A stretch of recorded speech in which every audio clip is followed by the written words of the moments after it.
Dá para começar? Tudo pronto, deputada? Uhum. Muito que bem, senhoras e senhores, começamos mais uma edição do Talking DI.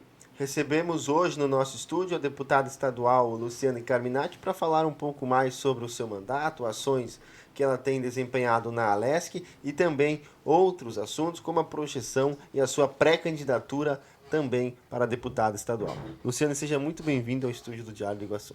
Um prazer imenso, Vitor, também compartilhar das nossas ações, nossas lutas no parlamento e também os recursos que temos investido em Chapecó e na nossa região.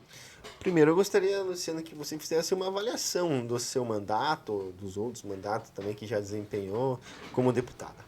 Então, creio que muitos que estão me assistindo conhecem a deputada Luciane pela luta da educação. Se a gente olhar em Chapecó hoje, essa universidade federal é o resultado de um trabalho grande de muitas lideranças, mas que eu tive o prazer de coordenar. E depois, em seguida, também a vinda da medicina nessa universidade. Uma outra luta importante foi ainda quando fui secretária de Educação, a conquista da UDESC em Chapecó. Então, a nossa história está alicerçada nesta pauta da educação, na luta por mais direitos, valorização dos professores, estrutura física, equipamentos. E lá na Assembleia, como presidente da Comissão de Educação, nós temos discutido todos os temas que envolvem a educação. Recentemente, nós aprovamos uma lei onde o Estado agora já está discutindo que cria um programa de cultura e arte na escola. É uma lei bem importante, o Congresso Nacional agora aprovou a lei e nós estamos bem adiantados, já discutindo com a Secretaria de Educação os primeiros recursos para isso. Estamos também trabalhando muito no combate à violência que os professores enfrentam. Tem virado moda atacar professores, então nós temos um projeto de lei também sobre isso. Mas eu diria que a pauta que mais tem nos tirado tempo de diálogo, de conversas, de formação, de encontro, é a pauta da inclusão. Eu tenho falado para todos os professores que a educação especial inclusiva é um caminho sem volta. Nós não vamos mais permitir que os PCDs, que os neurodivergentes, que os autistas como um todo voltem para casa e não tenham acesso à educação. Mas a gente precisa melhorar muito a formação de professores e ainda nós não encontramos, eu diria, uma equipe adequada nas escolas regulares. Então, o nosso desafio hoje na educação passa pela remuneração, que é um desafio ainda, tanto para os ACTs, mas principalmente os efetivos, já que nós estamos falando de carreira, um desafio que passa por corrigir uma distorção enorme que o parlamento fez, que é o desconto da Previdência dos 14%, e também avançar de forma qualificada na pauta da inclusão.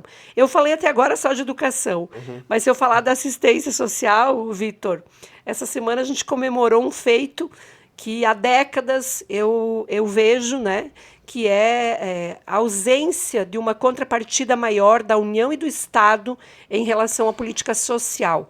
O que nós temos hoje de políticas públicas em relação à assistência social é muito que os municípios fazem. Então, é uma luta que eu coordenei como Frente Parlamentar do SUAS e nós conseguimos esta semana a vitória da aprovação na Câmara Federal de 1% da receita da União dos Estados e municípios para assistência social. Esta é outra área. Se eu falar aqui do combate à violência contra a mulher em Santa Catarina, eu sou a deputada que mais discute programas, ações, equipamentos, rede de atendimento, legislação, né? Se a gente fala da cultura, eu sou a deputada que mais discute com o Ministério da Cultura os programas federais, estaduais, a relação com a fundação. Então, é isso. Nosso trabalho é grandioso, enorme, e ele está envolvido em todas essas pautas. Perfeito. A senhora comentou também ali sobre a violência contra a mulher somente agora, em 2026. Chapecó, nesses 4 primeiros meses, já registrou 3 feminicídios. Se eu não me engano, eu acho que já bateu o número do ano passado em feminicídios. Como é que você... Quais que são as políticas públicas que têm que ser voltadas para combater a violência contra a mulher? Primeiro, eu diria que é falar sobre violência, porque nós não vamos resolver a violência no silêncio. Há quem diga que é melhor não falar. Eu digo que quando tem um problema em casa, você jogar embaixo do tapete não resolve o problema. Você maqueia o problema. Então, nós temos dado visibilidade ao tema. A gente tem discutido muito isso na LESC. Hoje, Santa Catarina é um dos estados que tem mais equipamentos a partir do parlamento, inclusive. A Procuradoria da Mulher, o Observatório da Mulher.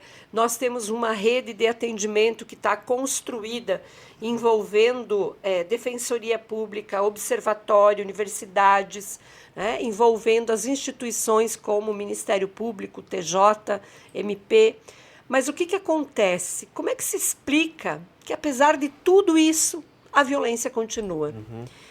É porque aí mostra que, para você enfrentar uma atitude machista, eu diria que uma atitude não só machista, mas extremamente masculinizada no seu estereótipo, né, de homem macho, que é o que domina, o que sabe, ou que diz o que tem que fazer, você não resolve aprovando uma lei. Você não resolve fazendo uma palestra. Ou seja, nós estamos falando de cultura machista. E esta cultura precisa ser confrontada com uma outra cultura. Eu fico muito indignada quando eu ouço que hoje tem grupos nas redes sociais de homens disseminando ódio contra quem quer que seja, basta ser mulher. Sim. Não importa se é tua mãe, se é tua filha, se é tua irmã, já por ser mulher não presta, né? Cara, o que é isso? Eu estava ouvindo uma entrevista agora do Jamil Chad e da Juliana Monteiro, né? Que tem um livro lindo chamado Cartas de Amor, que eles falam exatamente disso. Se a gente olhar as distorções em termos de desigualdade de gênero, não é minha filha que vai ver igualdade, não é minha neta. É a neta da minha neta que vai, talvez daqui 200 anos, viver um país de igualdade. Mas só vai viver se a gente fizer coisas para encurtar essa distância hoje. Então, o trabalho que eu faço na política é para dizer o seguinte, cara, para você ser feliz, a mulher também tem que estar feliz. Não tem outro jeito. Então, o nosso trabalho é esse, é acreditar que os homens serão melhores e acreditar que nós não tenhamos mulheres também machistas, porque a gente também tem mulher machista. Sim. Assim como a gente tem homem que tem uma cabeça melhor, mais compreensiva, né, conectada com o que a humanidade avançou. Então, como que se explica esses altos índices? Se explica que nós estamos falhando nas políticas públicas. E aí eu vou dizer uma coisa para ti. O mesmo governador que em agosto do ano passado apresentou para nós, para toda a sociedade catarinense, um plano de prevenção à violência contra a mulher, que tem um capítulo que fala que a escola tem que discutir gênero. E daí, por favor, vamos estudar o que é gênero. Gênero é uma coisa, sexo é outra. Sim, com certeza. Então, a gente tem que também não ser ignorante nas coisas. Tem gente misturando tudo. Isso é verdade. E aí, esse governador, em agosto, faz o lançamento, um decreto-lei assinado por ele. Quando eu li o documento, tem um capítulo todo dizendo que a escola tem que discutir violência de gênero. E aí agora uma deputada do partido dele faz uma lei dizendo só pode ter gênero na escola se os pais autorizarem. Certamente, muitas famílias não têm a compreensão do que significa trabalhar gênero na escola. Pois é. Eu sou professora. E quando eu estou num parquinho infantil com crianças de 3, 4 anos e um menininho passa a mão na bunda da menininha, isso é discutir gênero. É parar a aula e dizer, vem cá, vamos conversar. O que você fez? Por que você colocou a mão no corpo da menina? Tu não pode fazer isso. Tu não pode fazer isso com o corpo de um menino e de uma menina. A gente está discutindo desse jeito, na brincadeira, uma coisa muito séria, que é o abuso sexual, que é o abuso infanto-juvenil. Então, quando se aprova uma lei com este conteúdo, e olha, a lei é pior ainda. Ela diz que você não pode discutir igualdade de gênero. Sabe o que é a igualdade de gênero? Os estudos de gênero hoje no Brasil, eles discutem, não no campo biológico. Você é menino, você tem órgãos biológicos diferentes de mim, Sim. certo? Não é igualdade para nós ser igual biologicamente. É no direito social. Você tem o direito de estar aqui falando e eu também. Sim. Você tem o direito de fazer a tua faculdade de jornalismo e eu de pedagogia. Cada um é livre para fazer. Cada um é livre. A gente está falando disso quando fala de igualdade. Igualdade é se eu e você somos jornalistas, fazemos a mesma função, eu não posso ganhar 30% a menos que você. Isso é verdade. É isso que tem que discutir na escola. Então, esta lei ela é inconstitucional, ela é contra várias legislações federais, nós vamos derrubar ela, né? Mas é uma vergonha que Santa Catarina, que acumula tantos índices de violência, tenha esse tipo de lei. E o detalhe, a secretária de Educação é contra. Ficou indignada quando a lei foi aprovada. Então, o meu papel como deputada, professora, é dizer o seguinte: violência se combate com diálogo e com uma nova formação humana, com respeito, com amor, com cuidado um do outro, e a escola é esse ambiente de formação. Você falou ali da lei, deputada, da questão do gênero, mas teve outra lei em Santa Catarina que gerou polêmica, que foi das cotas raciais. Como é que a senhora avalia isso? Um equívoco, mais outro equívoco. E é tanto equívoco, Vitor, que é só para agradar alguns. Tenho certeza que tem muita gente aqui em Chapecó que aplaudiu as duas leis. Sim. Né? E são pessoas que são mais identificados com algumas pautas que eu diria extremamente prejudiciais para a convivência humana. E aqui eu não quero falar de partido, eu não quero falar se eu sou branca, se eu sou preta, não é essa a questão, mas vamos aos fatos. Santa Catarina não é só branco. Santa Catarina tem 23% da população autodeclarada negra. Isso é dado do IBGE. É o segundo estado, o primeiro é o Rio Grande do Sul e o nosso, né, Santa Catarina. E aí eu digo o seguinte para ti. Eu fiz faculdade, fiz especialização, fiz uma segunda faculdade. Eu não tinha colega negro na faculdade. Sabe o que eu vou te dizer que eu também não tive? E sabe por quê? Aí eu vou te perguntar, você acha que os negros não são inteligentes? Claro que são. Não é isso? Não tem um DNA que diga que eles são menos, têm menos inteligência. Sim. Mas é que as oportunidades são diferentes. Então, a gente precisa entender que quando se trata de política pública, tem alguns grupos que você só inclui se tiver, além da legislação geral, da oportunidade geral, você criar outros mecanismos para dizer, não, vocês têm que estar. Como foi o que a gente fez aqui na Federal? Por que a Federal hoje é a universidade no Brasil que tem o maior número de estudantes da escola pública? E eu lembro quando eu discutia isso, um monte de gente dizia, então você é contra a escola privada? Não, é o contrário, eu sou a favor das duas. Sim. Mas vamos aos números. Por que nós criamos um critério diferente para acessar a uma vaga na Federal Fronteira Sul? Porque nós identificamos que 90% dos estudantes no ensino médio eram estudantes de escola pública. Então, você tem que pegar esses 90% e garantir 90% de vaga aqui, Sim. na Federal. Porque antes acontecia o quê? Os mais ou menos 10% que estavam na particular disputavam as vagas da federal como um todo, porque enquanto um trabalhador tem que trabalhar o dia inteiro e quando consegue fazer um cursinho à noite ir para uma faculdade, filhinho de papai, filho do engenheiro, do médico, né, que tem comida quentinha na mesa, a cama arrumada, tudo certinho, organizado, né? Família tem condições. Esse não precisa ganhar um salário mínimo, suar, ralar. Ele pode estar fazendo um cursinho, estudando e tal.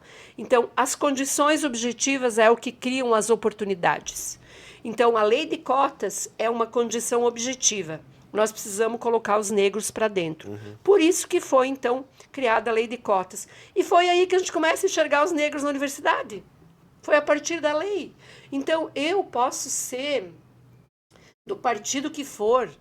Não tem nada a ver com partido isso. A gente tem que olhar para a realidade. Poxa vida, eu quero enxergar médicos negros, eu quero enxergar arquitetos negros, eu quero enxergar indígenas, eu quero enxergar pessoas quilombolas que possam estar em diferentes profissões, não que param lá no ensino fundamental. Para isso tem que ter lei. E olha, foi tão absurdo que foi feito em Santa Catarina que a votação foi 10-0. Aí eu diria, até os ministros indicados pelo Bolsonaro votaram contra a lei bolsonarista de Santa Catarina. Porque tem coisas que é da civilização humana, a gente não pode retroceder. Então, nós avançamos ali, vamos avançar na questão do gênero também. Quais são hoje, deputada, os principais desafios? A senhora já citou alguns, mas os principais desafios que o Estado de Santa Catarina passa, seja na saúde, na infraestrutura? Nós temos vários desafios. Eu acho que um desafio estrutural, a gente precisa diminuir a renúncia fiscal, que é muito grande. A nossa receita, né, a receita catarinense, quando se arrecada de impostos, dá em torno de 57 bilhões. Mas nós temos, além dos 57 bilhões, nós temos menos de 1% só, de empresários que não pagam o equivalente a 27 bi de receita. Então, nós poderíamos ter 80 bilhões de arrecadação. Se nós tivéssemos 80 bilhões de arrecadação, o salário do professor já poderia ser o dobro ou o triplo. Se nós tivéssemos uma boa fatia, talvez não tudo, né? Mas uma boa fatia dessa renúncia fiscal entrando, a assistência social nos municípios não precisaria estar com o pires na mão, mendigando para os deputados um carro, mendigando para os deputados uma emenda para poder ter uma equipe completa, porque o CREAS tem que ter psicólogo, tem que ter assistente social, tem que ter o pedagogo para atender bem as famílias estão doentes, para atender os idosos. Olha só. Quantos idosos nós temos em Chapecó? Vamos falar só de Chapecó. Quantos idosos nós temos em Chapecó hoje que precisariam do cuidado de um profissional? Bastante. A gente não tem a dimensão disso. Sim. A quantidade de famílias que vêm morar aqui e que dizem, deputada, tem que fazer alguma coisa. Nós não conseguimos pagar por um centro de atendimento ao idoso. Então, essa é uma questão que está colocada. Então, a resposta que eu dou para ti é: precisamos melhorar a receita. E melhorar a receita não precisa aumentar imposto. É todo mundo pagar de acordo com o que deve ser arrecadado. Né? Primeira coisa é essa. Segunda questão, Santa Catarina é um estado maravilhoso que tem muitos indicadores bons, mas aqui dentro de Santa Catarina nós convivemos ao mesmo tempo com, eu diria, com a situação de países ricos, né? Tu tem aqui uma Finlândia, uma Suécia dentro do estado e você tem os países mais empobrecidos da África aqui dentro. Sim. Tu vai para a região, por exemplo, serrana, eu me deparo com situações de escolaridade baixíssimas, né? De analfabetismo alto, de renda baixa. E aí, o que a gente precisa fazer? A gente precisa ter governo que enxerga essas diferenças. Não é tudo uma maravilha. E quando a gente tem problema, é como na nossa família. Você tem 3 filhos, cada um tem uma necessidade. Você precisa olhar para a necessidade do teu filho. Não é dizer está tudo bem ou está tudo mal. Então, eu acho que falta esse olhar mais adequado para cada região. Perfeito. Deputada, mudando um pouco o enfoque, falando agora de eleições, pré-campanha, sábado teve o lançamento da sua pré-candidatura. Poderia falar um pouco sobre essa nova fase, novamente, de pré-candidata? Sim. Nós fizemos o lançamento da nossa pré-candidatura por 2 motivos. Primeiro, porque muitas pessoas têm me perguntado se eu vou para federal, para estadual.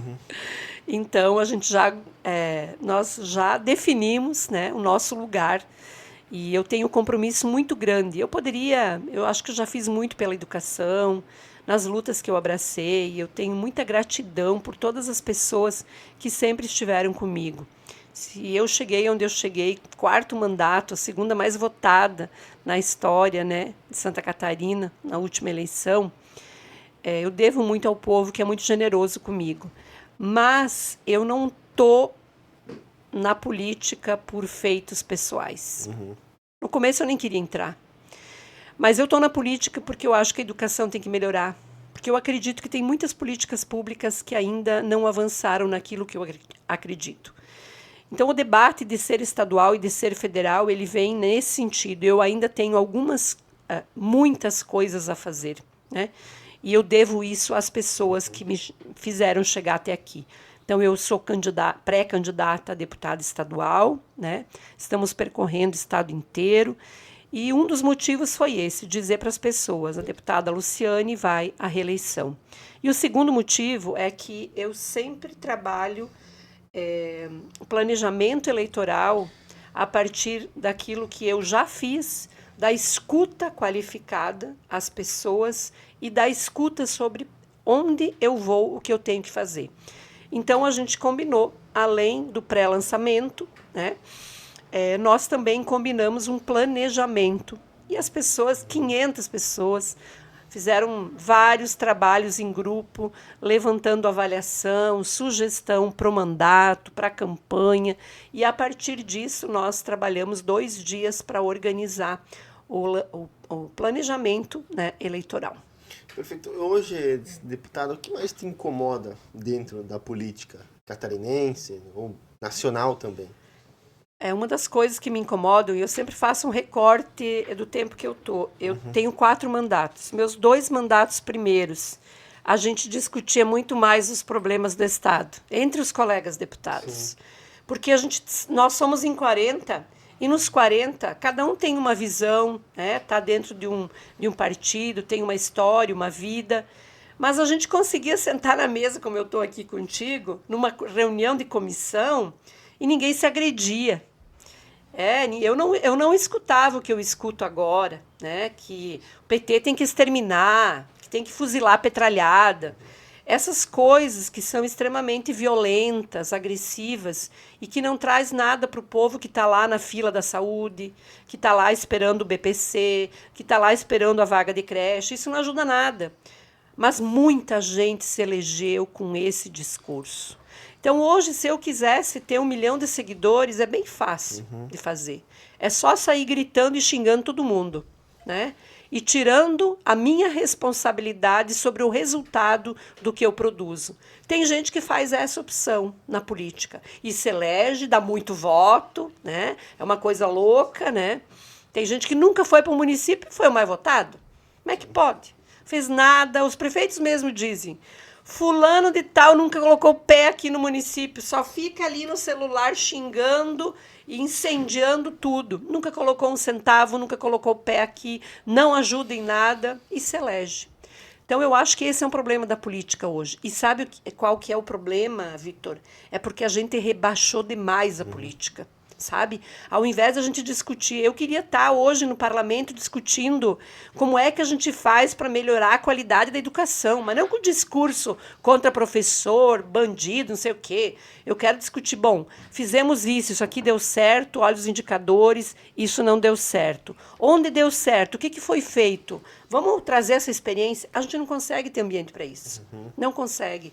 Então, isso é uma tremenda frustração. Parece que a gente está lá sempre, o tempo inteiro, para segurar as pequenas conquistas que tivemos e para não desistir de lutar. Então, isso é muito ruim porque o Estado, os nossos municípios e o país pode ser muito melhor se a gente tiver mais diálogo, né? Tirar os partidos que nos dividem, mais diálogo, conversar com as pessoas mais. Perfeito. Deputada, o que a senhora quis dizer no seu discurso sábado quando tiver outra Luciane? Qual que seria o contexto dessa frase? É justamente pelo compromisso que eu tenho com as coisas que eu abracei. As pessoas, assim, essa frase saiu dos professores. Eles dizem isso para mim: você não pode sair enquanto não tiver outra Luciane. O que eles querem dizer? Se você sair, quem vai cuidar da educação? Quem vai dizer que os professores estão doentes e que a gente precisa ter um programa de saúde mental? Quem vai dizer que os nossos estudantes estão adoecendo, estão sofrendo com a rede social, sofrendo bullying, sofrendo por vários motivos? Quem vai dizer? Então, tu só pode sair daqui quando tiver outra Luciane. Então, é esta frase que eu trago, né, do chão da escola.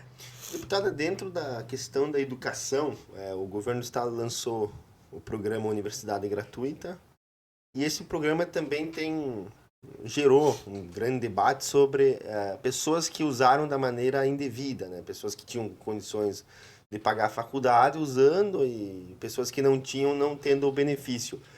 Como é que você avalia esse programa e se acredita que a solução da educação seja investir em universidades ou seja, tem que investir em educação básica, por exemplo?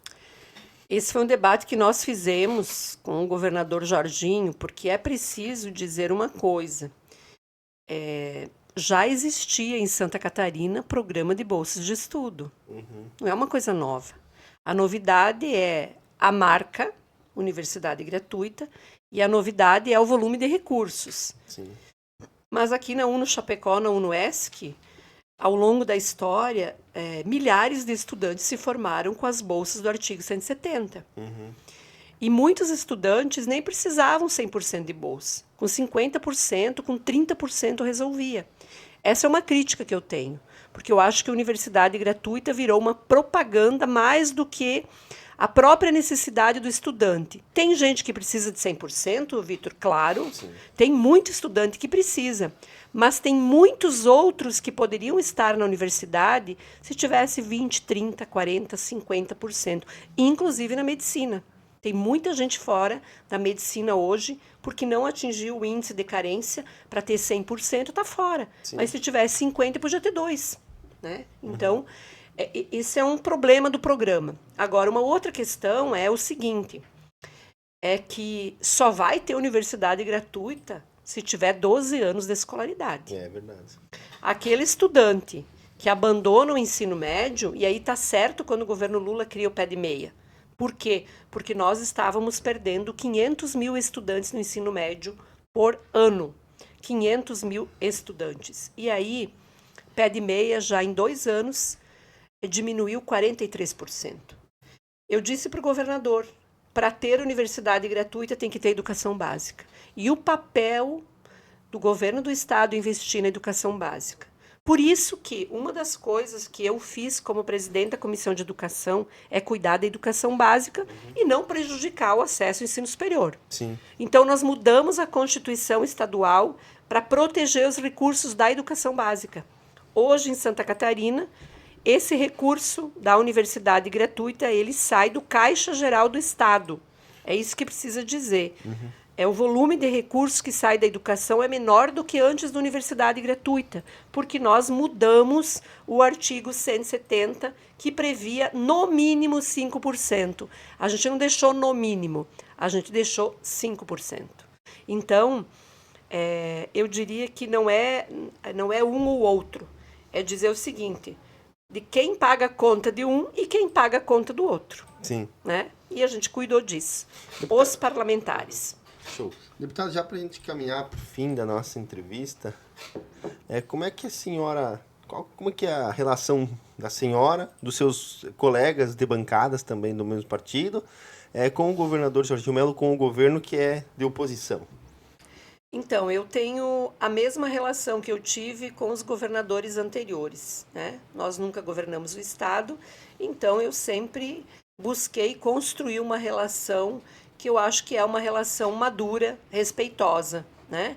Quando o governo pisa na bola, eu vou para a tribuna, eu gravo vídeo, eu questiono, eu entrego documento, como foi agora. Há um mês e meio atrás eu tive uma audiência com o Jorginho e eu disse para ele: Programa de Incentivo à Cultura, o PIC, vocês estão pisando na bola. O setor cultural está perdendo oportunidades, tem que corrigir. Eu poderia ficar quieta e ficar só xingando e dizendo, ó, o governo. Não, eu sou uma deputada que também ajuda a construir resultado. O secretário da Saúde esses dias disse, numa mesa nós conversando, ele disse, a deputada Luciane cobra, xinga, denuncia, mas constrói. Porque eu acho que o cidadão quer isso da gente. Então, eu me coloco nesse lugar, no lugar de quê? De dialogar com o governo, porque, diferente do que o governador faz, eu respeito a autoridade. Eu acho que não se trata de gostar ou não gostar do governador. Ele foi eleito. Eu tenho que conversar com ele. Sim. É a mesma coisa em relação ao presidente da República. Não se trata de gostar, de votar, né? Um precisa do outro. Um precisa do outro. E o dia é de todos nós. Sim, então, inteligente é quem vai em busca, quem apresenta projeto, é quem senta na mesa. E nós não temos problema em relação a isso. Deputada, sobre a educação na escola, a educação em Chapecó, qual que hoje é o principal problema que a senhora identifica aqui em Chapecó? Nós temos um problema que eu diria, a educação integral, que a gente precisa avançar, né, na oferta de mais vagas, principalmente em creche. Acho que um outro problema é as mudanças que foram feitas nos últimos anos, prejudicando a carreira dos trabalhadores em educação. E uma outra questão que eu questiono também é a relação que a prefeitura tem com o sindicato. Porque, para mim, sindicato representa o trabalhador. E é a mesma coisa. Você pode gostar, não gostar, mas é um numa ponta da mesa e o outro na outra ponta da mesa. Isso está na Constituição, a negociação, né? A mesa de negociação. Isso é muito importante. Eu acho que Chapecó avançou em vários aspectos, tem um quadro de professores muito dedicado, muito comprometido, mas a gente precisa da administração cuidando melhor, né, dos nossos profissionais da educação. E quanto à construção de uma escola estadual no bairro EFAP, hoje é bastante comentado, demanda. Sim. Lá, só tem uma, né? E é praticamente a segunda maior cidade do Oeste, praticamente é o bairro. Né? Eu posso contar os detalhes disso porque eu me envolvi muito nisso. Ainda o secretário Simadon, num determinado momento, eu fiz uma audiência com ele e eu falei da necessidade de uma escola. E ele disse, eu tenho a grana, mas eu não tenho terreno. E a primeira pergunta que eu fiz, não tem terreno público estadual, mas você já perguntou se a prefeitura tem terreno? E ele falou, não. Eu disse, então deixa que eu converso com o prefeito. Naquela hora mesmo, eu liguei para o João Rodrigues e disse, prefeito, eu preciso de uma área de terra de, no mínimo, 13 a 14 mil metros quadrados para fazer uma escola na região da IFAP, do outro lado da Tílio Fontana. Então, nós temos a Tancredo Neves, né, de um lado, no lado esquerdo de quem vai, e no lado direito não tem nada, é isso que você está falando, e aquilo está explodindo, né, aquela região. E o prefeito disse, mas eu tenho sim, e eu vou te mandar. E ele me mandou, respondeu oficialmente o mapa, o croquis e tudo. Eu entreguei para a secretária, né? Depois já a secretária Sereta tinha assumido, e contei para ela toda a história. E quando o governador Jorginho esteve no lançamento da IFAP, eu liguei para ele e disse, governador, tem uma expectativa de que você anuncie a nova escola na IFAP. E ele anunciou. E eu fiquei muito feliz, inclusive agradeci, né? As pessoas até estranharam como que eu fui agradecer, porque eu sou de oposição. Eu não tenho problema com isso, eu faço política grande. Eu fui agradecer porque eu lutei para ter o terreno, a gente viabilizou o terreno, e agora em que pé que está, Vitor? Há um mês atrás eu fiz uma audiência com a secretária e ela me disse, Lu, nós estamos fazendo a tratativa do terreno, então o terreno ele vem da prefeitura para o estado, né? Então, tem todo esse trâmite legal e, paralelamente a isso, já viabilizando o projeto da escola. Então, é uma escola de ensino fundamental e médio, né? Vai pegar uma quadra inteira no loteamento Santa Catarina, que fica em frente ao Corpo de Bombeiros. É um terreno plano, lindo, e a previsão é para 2027, segundo semestre, começar a licitação, o processo formal. Projeto. Show. Deputada, e sobre a infraestrutura aqui do Oeste, BR-282, que é o maior gargalo logístico da nossa região, como é que, claro que é de competência federal, mas o Estado, como é que, da questão do diálogo, para poder fazer isso sair Acontecer, do papel, né? Porque nem projeto hoje tem, né? Sim, então, tu falou bem, vou pegar a tua última fala aqui. Não tem projeto, né? Então, os governos anteriores não fizeram o projeto. Para você ter duplicação, tem que ter projeto. Então, qual é a notícia que nós temos? Está em andamento 4 projetos. São 4 lotes. Vai dividir a 282 em 4 trechos, né? E a previsão é que nós esperamos que ainda no segundo semestre deste ano já possa ser licitado o primeiro trecho. E a defesa do primeiro trecho é justamente Chapecó, a Ponte Serrada. Esse é o trecho do gargalo, eu diria, porque quando a gente vem de Floripa ou sai daqui, a fala é sempre a mesma. A gente vem bem até chegar num determinado momento. Quando vem de Ponte Serrada para cá, até o extremo oeste, é uma loucura. Inclusive, o que acontece de acidentes aí também. Mas nessa quilometragem aí. Então, é um trecho do extremo oeste até Chapecó, é outro lote daqui até Ponte Serrada, essa região, e depois tem mais 2 trechos, um até Campos Novos e o outro até o Irani. Isso está em andamento, né? É prioridade do governo. Inclusive, agora, recentemente, nós tivemos uma audiência em Brasília e falamos muito disso e já está pacificado que o lote prioritário para começar é no oeste. Então, vai ter duplicação, né? Vai ter duplicação também se o povo reconhecer os investimentos que o presidente Lula fez, né? Porque tudo é decisão política, né? Sim. Falando em presidente Lula, deputado, o presidente está no seu terceiro mandato, também teve duas eleições da presidente Dilma, ela acabou sendo impeachmentada no segundo. Você acredita que o Lula já está de bom tamanho no seu mandato, ele já fez tudo que tinha que fazer, ou ele ainda tem muita coisa para fazer para o Brasil? E se a votação, a derrota ontem do presidente no STF e também hoje, a da PL da 2003, ela pode enfraquecer um pouco o presidente Lula? Eu acho que essa derrota não é do Lula, ela é a derrota do povo brasileiro. Porque quando o Congresso Nacional vota a favor de diminuir a pena de golpistas que depredaram patrimônio público brasileiro, que não sabem perder. Eu já perdi muita eleição e eu nunca quebrei uma xícara por causa disso. Muito mais patrimônio público, né?